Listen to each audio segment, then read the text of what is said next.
Berapa atasanmu sanggup memberi gaji sehingga begitu enteng kau tinggalkan solatmu? Apa yang dijanjikan istrimu sehingga begitu enteng kau berikan yang haram? Hanya rayuan sesaat, padahal dia pun akan meninggalkanmu sebelum masa tua tiba. Apa yang dijanjikan anak-anakmu? Ayah, kami akan menjagamu di hari tuamu nanti, maka berikan kami yang kami inginkan. Belikan kami rumah yang besar, belikan kami kendaraan yang mewah. Nanti setelah hari tua kami akan menjagamu, kata mereka. Tapi setelah kita tua, dosa-dosa begitu banyak terkumpul, mereka pun meninggalkan kita di panti jompo yang penuh dengan kesunyian, hening, sepi. Suara cucu tak terdengar menangis, karena mereka pun malu mengakui kita sebagai orang tua. Suapkanlah yang haram ke mulut mereka, berikanlah yang batil ke dalam perut mereka. Itu hanya akan menjadi azab di dunia sebelum hari kiamat tiba. Ish masyikta, hiduplah sesuka hatimu. Ish masyikta, apa yang mau kau makan, makanlah.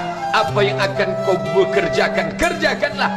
Fa innaka mayyit, tapi ingat, kau akan menjadi mayat, kau akan mati.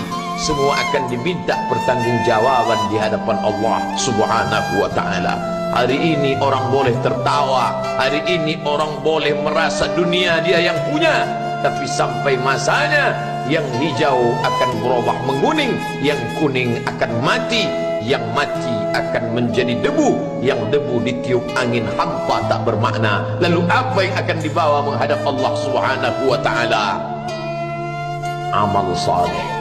Kalau pernahlah mulut itu membaca sepotong dua potong ayat sebelum berangkat bekerja, kalau sempatlah masuk ke kamar mandi mengambil air wudhu, solat sunat duha sebelum berangkat bekerja, kalau sempatlah ketika duduk dalam suasana santai membuka iPad lalu dibuka Quran digital sambil melihat beberapa ayat merenungkan maknanya mengingat mati, kalau sempatlah mulut mengucapkan subhanallah wa bihamdihi subhanallahil azim, kalau sempatlah anak istri dibawa ke masjid iktikaf mendengarkan pengajian, kalau sempatlah beberapa persen dari pendapatan itu dilimpahkan ke rumah anak yatim panti jompo masjid, kalau sempatlah beberapa meter tanah dibeli untuk pembebasan mendirikan rumah Allah, kalau sempat memberikan beberapa karpet untuk rumah yang selalu ditinggalkan, kalau sempatlah membelikan beberapa kilo beras untuk yatim piatu dan panti jompo,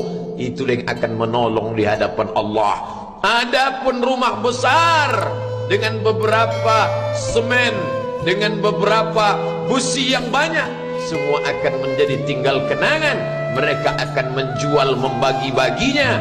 Tanah yang dulu harganya semeter 100.000 sekarang sudah menjadi 5 juta. Mereka akan bagi-bagi itu semua kepada ahli waris. Lalu kita hanya membawa 3 helai kain tipis yang tidak berjahit, dan itu semua menjadi milik orang. Kalau dulu mereka kita didik dengan pendidikan yang baik, di tengah malam mereka bangun menetes air matanya, lalu dia berdoa, Rabbighfirli wa liwalidayya warhamhuma kama rabbayani shaghira, seperti tetesan embun di tengah gurun Sahara yang panas.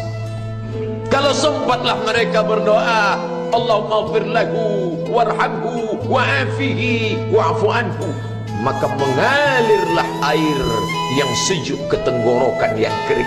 Kalau sempatlah mereka membeli makanan, diundangnya anak yatim, diusapnya kepala, ya Allah, terimalah sedekahku ini untuk almarhum ayahku, almarhumah bundaku. Aku tak dapat membalas budi baik mereka, ya Allah, mereka sudah mendahului aku. Maka akan mengalirlah itu sebagai berlipur lara di tengah alam barzakh sementara kiamat tiba. Tapi kalau mereka hanya dididik dengan keduniawian, dididik dengan kemewahan, disumbat mereka dengan materi, tak pernah diingatkan pada mati. Ketika kita mati, mereka pun juga akan mati perasaan ingatannya. Paling celaka lagi, mereka mengingat kita dengan mengantarkan bunga, mereka mengingat kita dengan pakaian hitam, mereka mengingat kita dengan suara musik. Mereka mengingat kita dengan memajang foto kita besar-besar di dalam rumah, dan itu hanya menjadi penghalang rahmat Allah turun. Tidak berkesan sedikit pun. Mereka sedang menyangka kalau dinyanyikanlah lagu kesenangan kita, terobat rindu hatinya. Kalau dipajangnya foto kita, dilingkarkannya karangan bunga, puas rindunya. Padahal itu tidak membuat pengaruh apapun kepada kita di alam barzakh. Maka sayang, buatlah sayang yang mengingatkan sesudah mati. Kalau rindu, buatlah kerinduan yang membuat dia akan tetap mengalir sebagai satu amal sesudah kematian. Idza matal insan, kalau manusia mati, inqata'a, dulu rajin membaca Quran, berhenti. Dulu rajin salat tahajud, berhenti. Dulu rajin menghatamkan segala yang baik-baik, berhenti. Tapi ada yang tetap mengalir. Di antara yang mengalir itu adalah shadaqatun jariyah. Sempat membelikan beberapa bungkus nasi. Nampak orang tua di panti jompo menyuap nasi itu, menggeletar tangan mereka karena usia lanjut, menetes air mata. Kita bukan sedang melihat orang tua, kita bukan sedang melihat orang lain. Saat itu kita sedang melihat potret diri kita 30 tahun yang akan datang. Di mana aku 30 tahun akan datang? Surga, kenikmatan yang luar biasa, tapi dia tidak akan dimasuki oleh orang yang biasa-biasa. Solat biasa, baca Quran biasa, zikir biasa, untuk mendapatkan yang luar biasa, maka itu bukan perimbangan ibadah yang fair. Hanya dengan solat wajib biasa, hanya dengan baca Quran biasa, hanya dengan zikir biasa, hanya dengan sedekah biasa, berharap akan masuk ke dalam surga yang luar biasa, maka sungguh bukan suatu perimbangan.